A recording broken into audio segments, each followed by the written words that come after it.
جمعے کے دن درود و سلام پڑھنے کی بڑی برکتیں، بڑی فضیلتیں، بڑی عظمتیں ہیں۔ قبل اس کے کہ گفتگو کا آغاز کیا جائے، ایک مرتبہ بلند آواز سے اپنے آقا و مولا صلی اللہ علیہ وآلہ وسلم کی بارگاہ میں درود و سلام کے نذرانے پیش کیجیے۔ اللہم صلی علی سیدنا و مولانا محمد طب القلوب و دوائها وعافیت الابدان و شفائها و نور الابصار و ضیائها و روح الارواح و غذائها وعلی آلہ و اصحابہ و بارک وسلم۔ ماہ رجب المرجب ہمارے درمیان ہے اور آج رجب المرجب کی 9 تاریخ ہے۔ ماہ رجب کو بہت سی نسبتیں حاصل ہیں۔ انہی نسبتوں میں سے ایک خاص نسبت یہ ہے کہ اس مہینے کو حضرت سیدنا معین الدین چشتی اجمیری خواجہ خواجگان خواجہ غریب نواز رحمہ اللہ سے بھی ایک خاص نسبت ہے، اور جو اللہ کو ماننے والے ہیں وہ اللہ کے دوستوں کو بھی ماننے والے ہوتے ہیں۔ جو اللہ کو چاہنے والے ہیں وہ اللہ کے دوستوں کو بھی چاہنے والے ہوتے ہیں۔ ایمان کی حقیقت یہ ہے کہ اللہ کی عبادت کی جائے اور اللہ کے محبوبوں کی عزت و تعظیم کی جائے، ان سے محبت کی جائے۔ تو بحمد اللہ ہم اللہ کی عبادت بھی کرتے اور اللہ کے محبوبوں سے محبت بھی کرتے ہیں۔ انہی محبوبان خدا میں سے ایک نام خواجہ غریب نواز رحمہ اللہ کا ہے۔ آج انشاءاللہ خواجہ خواجگان خواجہ غریب نواز رحمہ اللہ کے حوالے سے چند باتیں ہیں جو ابتدائی طور پر غور طلب ہیں، وہ انشاءاللہ ہم اپنی گفتگو کا حصہ بنائیں گے۔ سب سے پہلی بات یہ سمجھ جائیں کہ خواجہ آپ کا نام نہیں ہے بلکہ آپ کا لقب ہے۔ خواجہ کا معنی کیا ہوتا ہے؟ خواجہ اصل کے اعتبار سے فارسی کا لفظ ہے، اور چونکہ ترکی زبان میں بھی فارسی کا 30 سے 40% حصہ زبان موجود ہے، تو کہتے ہیں کہ یہ ترکی زبان کا لفظ ہے، تو اسے آپ اصل کے اعتبار سے فارسی زبان کا ہی لفظ کہیں گے۔ یہ 2 لفظوں کا مرکب ہے، خوا اور جہ۔ جہ جو ہے یہ جگ کا مخفف ہے، جگ۔ اور جگ ایک تو ہمارے ہاں اردو میں پانی بھرنے کے بڑے برتن کو جگ کہتے ہیں، تو اس سے وہ جگ مراد نہیں ہے۔ جگ بھی یہ فارسی کا لفظ ہے، اور دنیا کو جگ کہتے ہیں۔ کیسے 2 جگ کے سردار، جگ داتا جگ بیچ پدھارے، تو جگ کا معنی فارسی میں دنیا ہے، عالم ہے۔ تو جہ یہ جگ کا مخفف ہے، اور خواہ کا معنی ہوتا ہے چاہنا، خواہ مخواہ، چاہے نہ چاہے، تنخواہ، ہم اردو میں بھی استعمال کرتے ہیں نا۔ خواہ کا معنی ہوتا ہے چاہنا، اسے لکھتے ہیں واو کے ساتھ اور پڑھتے ہیں بغیر واو کے۔ تو جہ یہ جگ کا مخفف ہے اور اس کا معنی ہے عالم، دنیا، اور خواہ اس کا معنی ہوتا ہے چاہنا۔ اب ان دونوں کو ملا دیں تو لفظ بنتا ہے خواجہ۔ تو خواجہ کا معنی ہوا وہ شخصیت، وہ ذات جسے ساری دنیا پسند کرتی ہے، وہ ذات جو ساری دنیا کے لیے سید و سردار ہے۔ تو خواجہ یہ سید و سردار کے معنی میں بھی آتا ہے، اور فارسی زبان میں خواجہ سید زادے کو بھی کہتے ہیں۔ تو بہرحال جو سید ہوتا ہے وہ بھی سردار ہی ہوتا ہے. تو خواجہ کا مطلب ہوتا ہے ہمارے سردار، جس کو ہم کہتے ہیں سیدنا، ہمارے سردار. ایسے ہی فارسی میں کہتے ہیں ہمارے خواجہ. تو غریب نواز رحمۃ اللہ علیہ کے نام کے ساتھ خواجہ اس لیے لگایا جاتا ہے کہ آپ فارس کے رہنے والے تھے، اس وجہ سے آپ کے نام کے ساتھ خواجہ لگایا جاتا ہے. خواجہ غریب نواز رحمۃ اللہ تعالی علیہ رجب المرجب کی 14 تاریخ سنہ ہجری 537 بروز پیر آپ پیدا ہوئے، اور آپ کا وصال ہے رجب المرجب کی 6 تاریخ سنہ ہجری 633 بروز پیر. اس لحاظ سے خواجہ غریب نواز رحمۃ اللہ تعالی علیہ کی پوری عمر 104 سال بنتی ہے. خواجہ صاحب کی پیدائش اور وصال میں بہت مماثلت ہے. ایک تو یہ ہے کہ آپ پیدا بھی ہوئے پیر کے دن اور آپ کا وصال بھی ہوا پیر کے دن.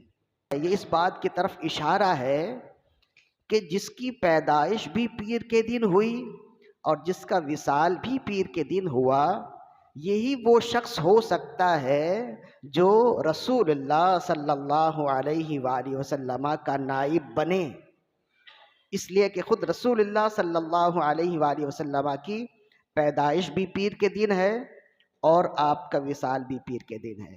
ایسے ہی خواجہ صاحب کی پیدائش بھی پیر کے دن اور آپ کا وصال بھی پیر کے دن ہے.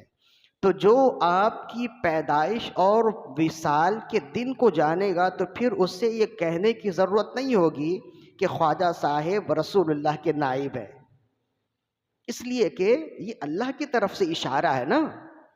کوئی خود تو کسی دن پیدا نہیں ہو سکتا نا، اور نہ ہی کوئی خود کسی دن کی تجویز کر کے مر سکتا ہے. پیدائش بھی اللہ کی طرف سے اور وصال اور انتقال بھی اللہ کی طرف سے ہے.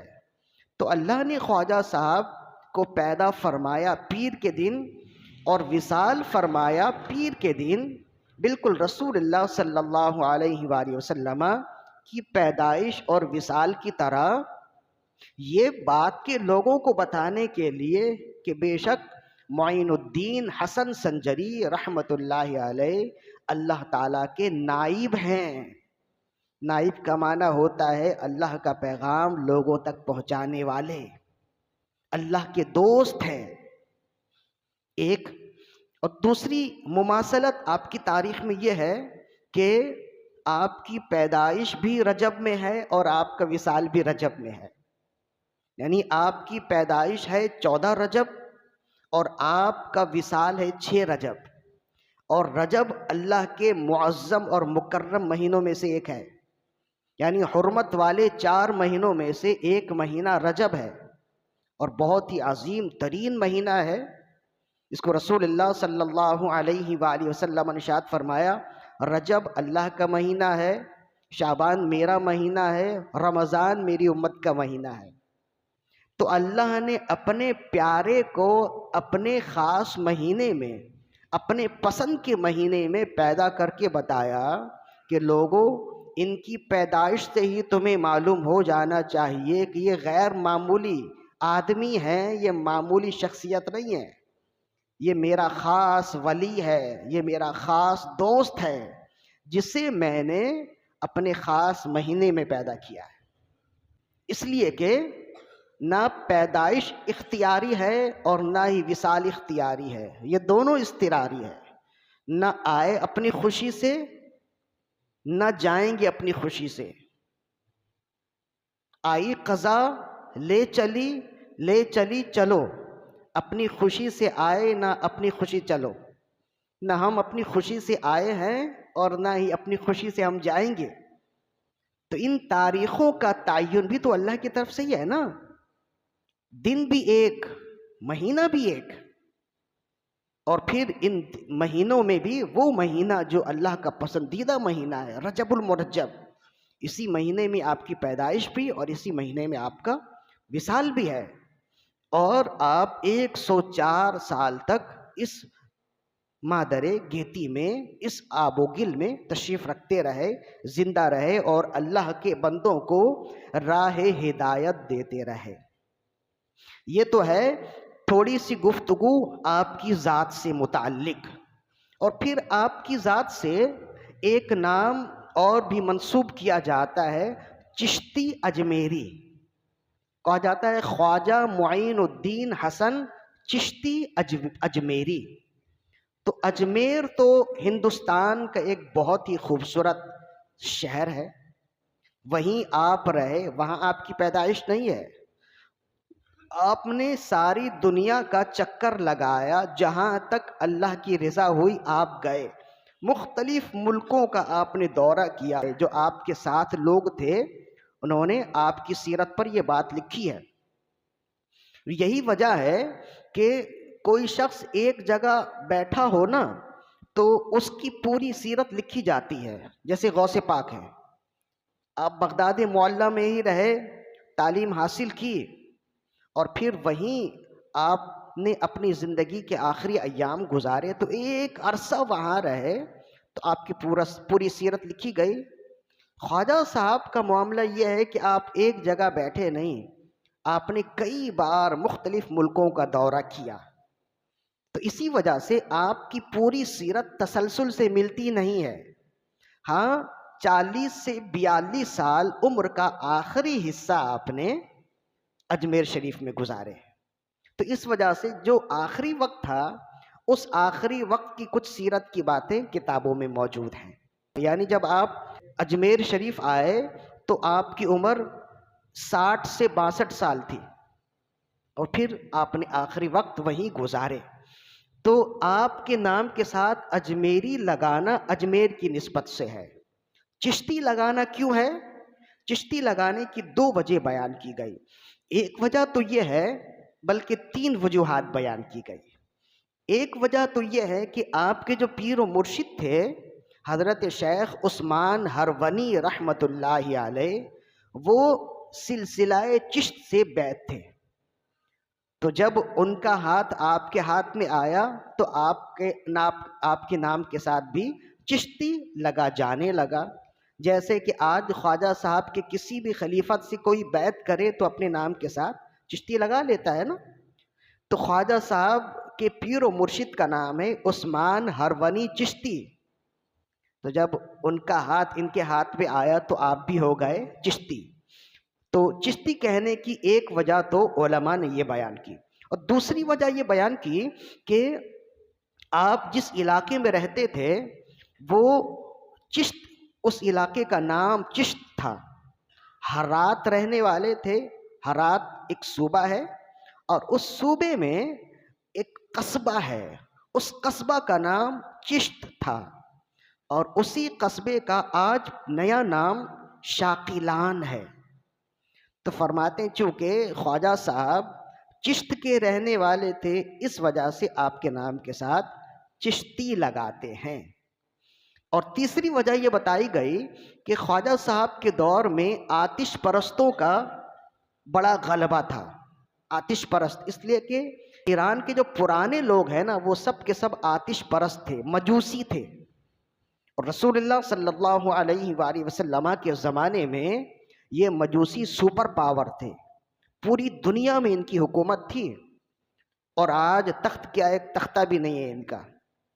تو یہ غلبیت اور مغلوبیت یہ اللہ کی طرف سے ہے، جو اللہ کی اطاعت و فرما برداری کرے اللہ اسے غلبہ دے دیتا ہے نا، کہ اللہ جس کو چاہتا ہے ملک دیتا ہے نا، تؤتی الملک من تشاء وتنزع الملک ممن تشاء وتعز من تشاء وتذل من تشاء بیدک الخیر، وہ جسے چاہتا ہے ملک دے دیتا ہے، جس سے چاہتا ہے ملک لے لیتا ہے، جسے چاہتا ہے عزت دیتا ہے، جسے چاہتا ہے ذلت دیتا ہے، سارے خیر اسی کے ہاتھ میں ہیں۔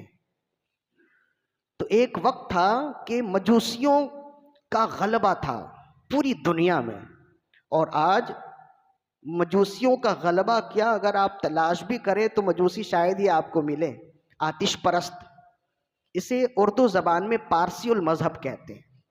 یہاں کراچی میں بھی ہے کچھ یعنی قلب شہر میں کراچی میں ہے، اور ایک محتاط اندازے کے مطابق کراچی میں ان کی تعداد 20 سے 22 ہزار ہے۔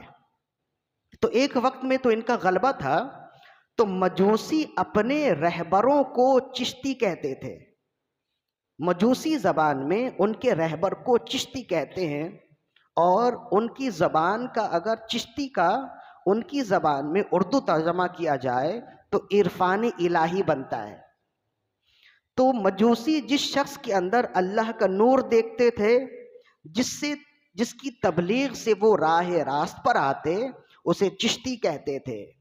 تو خلفائے چشت نے، ائمہ چشت نے ایران میں اسلام کی تبلیغ و اشاعت کے لیے بڑے کام کیے۔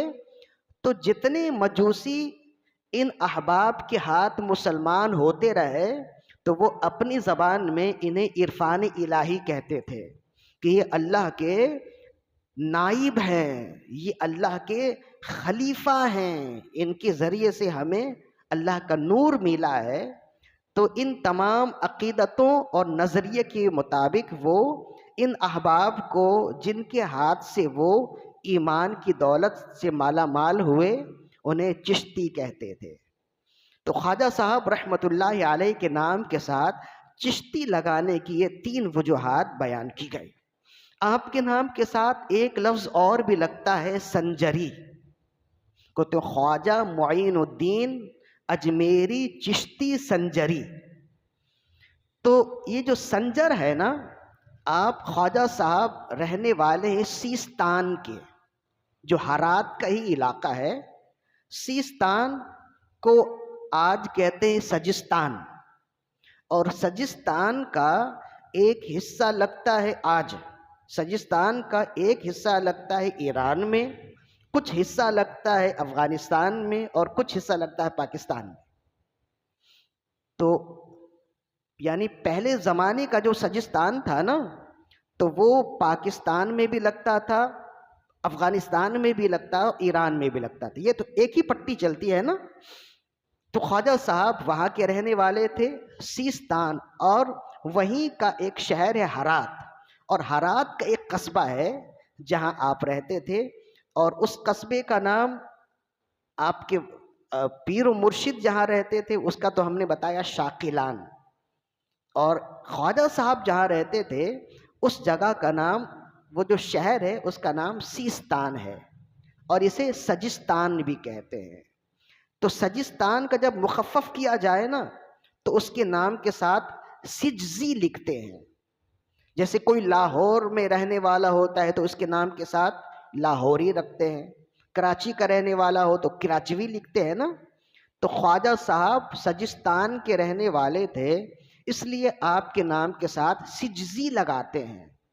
تو لکھنے والے نے آپ کے نام کے ساتھ سجزی ہی لکھا۔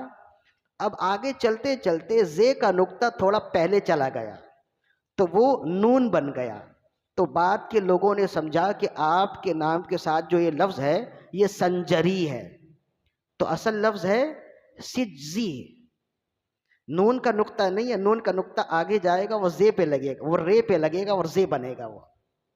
تو صحیح تلفظ یہ ہے، یہ غلط العوام ہے، لوگوں میں مشہور ہے، لیکن جو کتابوں کا مطالعہ کرنے والے ہیں وہ جانتے ہیں کہ صحیح کون سا لفظ ہے۔ اسی طرح آپ کی پیر و مرشد کے نام کے ساتھ عثمان ہارونی لگاتے ہیں، اصل لفظ ہے ہرونی، وہیں کے قصبے کے رہنے والے تھے، وہیں اسی وجہ سے اس قصبے سے نسبت ہو گئی آپ کی، تو ہرونی کہلاتے ہیں۔ تو یہ تو ہے چند ابتدائی باتیں جو خواجہ غریب نواز رحمہ اللہ کے حوالے سے ہر معتقد کو جاننا ضروری ہے۔ اور آپ کا نام ہے حسن، اور آپ کا لقب ہے معین الدین، اور آپ کے والد کا نام ہے غیاث الدین، اور آپ کی والدہ کا نام ہے سیدہ ام الورا ماہ نور۔ یہ چند باتیں ہیں، انہیں یاد رکھیے، اس لیے کہ بزرگوں کی سیرت کا مطالعہ کتابوں میں کرنا بھی ضروری ہوتا ہے اور جاننا بھی ضروری ہے۔ ہم تو صرف کھانے پینے والے ہو گئے نا، ہمیں تو سوائے خواجہ صاحب کی نیاز کے تو ہمیں اور کچھ نہیں آتا۔ آج کس کی نیاز ہے تو فلاں کی نیاز ہے، آج کس کی نیاز ہے تو 11ویں والے بابا کی نیاز ہے۔ تو بہرحال نیاز کھانا کوئی بری بات نہیں ہے، تو اچھی باتوں میں سے ہے، اور جو قسمت والے ہوتے ہیں وہی بزرگوں کا صدقہ کھاتے ہیں، اور ہم تو بزرگوں کا ہی صدقہ کھا کے بڑے ہوئے ہیں نا، تو اس میں کوئی حرج کی بات نہیں ہے۔ لیکن جس کا صدقہ کھا رہے ہیں ان کی سیرت کا مطالعہ بھی ضروری ہے۔ تو یہ ابتدائی باتیں ہیں جو میں نے آپ کو بیان کر دی۔ اب خواجہ صاحب رحمۃ اللہ علیہ کے حوالے سے مزید چند اور بھی باتیں ہیں۔ ایک بات تو آپ سمجھ گئے کہ خواجہ صاحب کی پوری سیرت کتابوں میں نہیں ہے، ساری دنیا کی کسی کتاب میں آپ کی پوری سیرت نہیں ملے گی، یہ مختصر مقامات پر آپ کی سیرت ملتی ہے، جسے سیرت نگاروں نے ایک جگہ جمع کرنے کی کوشش کی ہے، اور اس کی وجہ میں بتا چکا ہوں کہ خواجہ صاحب ایک جگہ بیٹھے نہیں، سفر پہ رہے، تو سفر میں کون اتنا ہے جو آپ کے سفر کی باتیں لکھیں اور آپ کی سیرت پر لکھے، اسی وجہ سے آپ کی پوری سیرت ملتی نہیں ہے۔ آخری وقت میں آپ نے اجمیر شریف میں قیام کیا، اپنی عمر کے 40 سے 42 سال آپ نے اجمیر شریف میں گزارے، اور وہیں آپ کا آج مزار ہے۔ تو آخری وقت میں جتنے لوگ تھے انہوں نے آپ سے بڑا فیض لیا، اور چند باتیں ہیں جو خواجہ صاحب کی انہوں نے نقل کی اور اپنی کتابوں میں لکھی، وصیتوں کی باتیں، نصیحتوں کی باتیں۔ تو خواجہ صاحب کی وصیت اور نصیحت بھی ایسی ہی تھی کہ جیسے لوگ بیٹھے ہیں اور آپ کے مریدین بھی بیٹھے ہیں، تو اب آپ نے انہیں نصیحت کرنی ہے، کچھ اچھی باتیں بتانی ہے، تو یہ ساری باتیں آپ بتاتے رہے۔ بعض اوقات فقہی مسائل بھی بتاتے تھے۔ خواجہ صاحب خود عالم ہیں، اور آپ کے والد صاحب بھی عالم، اور سلسلہ چشت میں خواجہ صاحب کو لے کر آپ کے جتنے مشائخ ہیں اور بعد میں آپ کے جتنے خلفاء ہیں سب فقہ حنفی پر ہیں، سب امام اعظم ابو حنیفہ رضی اللہ عنہ کے معتقد ہیں۔ خود خواجہ صاحب کے ملفوظات میں آپ کو ہدایہ شریف کا لفظ نظر آئے گا، اور خود بابا فرید رحمۃ اللہ علیہ نے قدوری شریف اپنے استاد سے پڑھی ہے، اور یہ دونوں کتابیں جو ہے نا ہمارے ہاں درس نظامیہ میں فقہ حنفی کے ماخذ کے طور پر پڑھائی جاتی ہیں۔ تو جتنے بھی سلسلہ چشت کے ائمہ اور خلفاء ہیں وہ سب کے سب حنفی ہیں، اسی وجہ سے اس جگہ جو ہے نا حنفی المذہب زیادہ ہیں، حنفی مذہب کے ماننے والوں کی تعداد اکثریت ہونے کی ایک وجہ یہ ہے کہ یہاں اکثر لوگ خواجہ صاحب کو ماننے والے ہیں۔ تو خواجہ غریب نواز رحمۃ اللہ علیہ فقہی مسائل بھی بیان کیا کرتے تھے اور لوگوں کو بتاتے تھے۔ تو انہی باتوں میں سے خواجہ صاحب کے ملفوظات میں سے ایک ملفوظ ہے، بلکہ آپ کے ملفوظات کو آپ کے خاص شاگرد ہیں شیخ قطب الدین بختیار کاکی رحمۃ اللہ علیہ، آپ کے خلیفہ بھی ہیں اور آپ کے سب سے قریبی شاگرد رہے۔ تو انہوں نے ایک جگہ جمع کیا ہے، اور اس کتاب کا نام رکھا ہے انیس الارواح، اس کا اردو ترجمہ بھی آج ہو گیا ہے۔ اس میں خواجہ غریب نواز رحمۃ اللہ علیہ کے چند ملفوظات ہیں، چند بیٹھکیں ہیں جہاں آپ بیٹھے اور آپ نے وہاں کچھ باتیں بیان کی، تو انہوں نے اسے جمع کر دیا۔ انہی باتوں میں سے ایک بات جو بہت خوبصورت ہے، خوبصورت لوگوں کی تو ساری باتیں ہی خوبصورت ہوتی ہیں، ایک بات جو بہت خوبصورت ہے، دل کو لگنے والی بات ہے۔ ایک مرتبہ خواجہ صاحب بیٹھے تھے اپنے لوگوں کی صحبت میں، تو آپ نے فرمایا کہ 5 چیزوں کی طرف دیکھنا عبادت ہے۔ تو سب کے کان کھڑے ہو گئے، یا سیدی وہ کون سے 5 چیزیں ہیں؟ فرمایا ان 5 چیزوں میں سے ایک ہے والدین کی طرف دیکھنا عبادت ہے۔ فرمایا النظر الی الوالدین عبادت، والدین کی طرف نظر اٹھانا عبادت ہے۔ فرمایا ہر نظر ایک جیسی نہیں ہوتی ہے، کوئی نظر اٹھتی ہے کسی کی طرف چلتی ہے اور واپس آ جاتی ہے، کوئی نیکی نہیں لاتی، لیکن یہی نظر والدین کے چہرے کی طرف اٹھے واپس آئے تو عبادت کا ثواب لے کر آتی ہے۔ فرمائے اسی وجہ سے یہ یاد رکھو کہ جس کو جو مقام و مرتبہ ملا ہے وہ والدین کی دعاؤں کے صدقے میں ہی ملا ہے، اور جس کو آئندہ بھی جو کچھ ملے گا وہ والدین کی دعاؤں سے ہی ملے گا۔ آپ بزرگان دین کا مطالعہ کریں، صوفیاء کا مطالعہ کریں، علماء، مشائخ، غوث، کتب، بڑے بڑے ائمہ کا مطالعہ کریں، جب ان سے پوچھا جائے اتنا بڑا مقام کیسے ملا تو کہتے ہیں ماں کی دعا سے ملا ہے۔ تو فرمایا ماں کے چہرے کی طرف دیکھنا عبادت ہے۔ اور پھر آپ نے فرمایا کہ ایک شخص تھا جو اتنے اچھے اعمال کرنے والا نہیں تھا، لیکن جب مرا تو لوگوں نے اسے خواب میں دیکھا کہ وہ حاجیوں کے ساتھ ہے، احرام باندھے ہوئے حاجیوں کے ساتھ ہے۔ اللہ نے اس کا مقام، اس کا حشر حاجیوں کے ساتھ کیا ہے۔ تو لوگوں نے پوچھا تم تو حاجی نہیں تھے، حاجی کیا تمہارے اعمال بھی اتنے اچھے نہیں تھے، تو آج ہم تمہیں حاجی کی صورت میں دیکھ رہے ہیں؟ تو کہنے لگا کہ اصل میں معاملہ یہ ہے، میں جب گھر میں داخل ہوتا اپنی والدہ کو، اپنی امی کو سلام کرتا، ان کی دست بوسی کرتا، اور جب گھر سے باہر نکلتا انہیں سلام کرتا، ان کی دست بوسی کرتا، اور میں ان سے کہتا میرے لیے دعائیں کریں، تو والدہ میری خدمت کی بدولت خود دل سے یہ کہتی کہ اللہ تجھے اپنا گھر دکھائے، اللہ تجھے حاجی بنائے۔ تو کہنے لگا میری عمر نے وفا نہ کی، میں حج تو نہ کر سکا، لیکن جب یہاں آیا تو ماں کی دعا کا اثر یہ ہوا کہ بغیر حج کیے اللہ نے مجھے حاجیوں کے ساتھ ملا دیا، اور فرمایا تم نے حج تو نہیں کیا لیکن تمہیں حاجی کا ثواب اس لیے دیا جائے گا کہ ماں کی خواہش تھی، ماں کی دعا تھی، اور تم حاجی اس وجہ سے معنن ہو گئے کہ اگرچہ تم نے بیت اللہ کو نہیں دیکھا لیکن ماں کے چہرے کو دیکھا ہے۔ تو کتنا بڑا مقام ہے دست بوسی کا۔ ہم تو والدین کے ہاتھ چومنے میں شرماتے ہیں، دست بوسی کرنے میں، لیکن یہ اس سے روحانیت ملتی ہے۔ جو شخص والدین کے سامنے اپنے آپ کو جھکائے گا اللہ اسے اٹھائے گا۔ تو دست بوسی کرنا اپنے آپ کو کمتر ثابت کرنا ہے، اور والدین کے سامنے انسان اٹھ کے کرے گا کیا؟ والدین جس نے تمہارا استنجا کروایا ہے، تمہارے پیشاب اور پخانے صاف کرتی رہی، تم اس کے آگے آنکھیں دکھا کر اپنی اوقات بتا رہے ہو، تم اسے کیا بتاؤ گے؟ تو خواجہ صاحب فرماتے ہیں کہ ماں کے چہرے کی طرف، والدین کے چہرے کی طرف دیکھنا عبادت ہے۔ اب یہ دیکھیں اور یہ واقعہ سنیں، اور پھر رسول اللہ صلی اللہ علیہ وسلم کا فرمان سنیں کہ امام بیہقی نے روایت کی حضرت ابو ہریرہ رضی اللہ عنہ سے، آپ نے فرمایا قال رسول اللہ صلی اللہ علیہ وسلم، رسول اللہ صلی اللہ علیہ وآلہ وسلم نے ارشاد فرمایا ما من ولد بار ينظر الى والديه نظرة رحمة الا كتب الله له بكل نظرة حجة مبرورة۔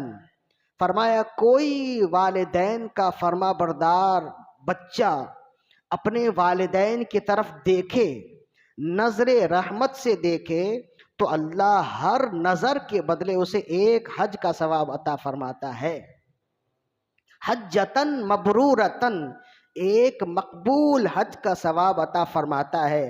قالوا وَإِن نَظَرَ كُلَّ يَوْمٍ مِئَةَ مَرَّةٍ، صحابہ نے عرض کیا رسول اللہ اگر ایک دن میں 100 بار دیکھے؟ فرمائے ایک دن میں 100 بار دیکھے 100 مقبول حج کا ثواب پائے گا۔ واللہ اکبر واطیب، اللہ بہت بڑا ہے اور اللہ پاکیزہ ہے، وہ جزا دینے سے تھکے گا نہیں، تم عمل کرنے سے تھک جاؤ گے۔ تو یہ دیکھیں، بزرگوں کی تعلیمات دیکھیں، اور پھر ان تعلیمات کے نتیجے میں جب رسول اللہ صلی اللہ علیہ وسلم کے ارشادات دیکھیں تو آپ کو یقین کرنا ہوگا کہ بے شک بزرگوں کی تعلیمات رسول اللہ کے ارشادات کے عین مطابق ہوتے تھے، اور بے شک یہی لوگ ہیں جو رسول اللہ کے نائب ہیں۔ تو یہاں تک تو آج گفتگو ختم ہوئی، انشاءاللہ مزید اور بھی گفتگو ہوگی۔ میرا پیغام یہ ہے، خواجہ غریب نواز رحمہ اللہ کی نیاز بھی کھائیں، اور آپ کی سیرت، آپ کے کردار کا مطالعہ بھی کریں، خود بھی کریں، اپنے بچوں کو بتائیں کہ خواجہ صاحب کس ہستی کا نام ہے، تاکہ بعد میں وہ آپ جیسے ان پڑھ نہ ہوں اولیاء کرام کے حوالے سے، انہیں معلوم ہو کہ وہ کیا کر رہے ہیں اور کیوں کر رہے ہیں۔ اللہ تعالیٰ سے دعا ہے کہ ہماری آج کی حاضری اپنی بارگاہ میں قبول و مقبول فرمائے۔ وما علینا الا البلاغ المبین۔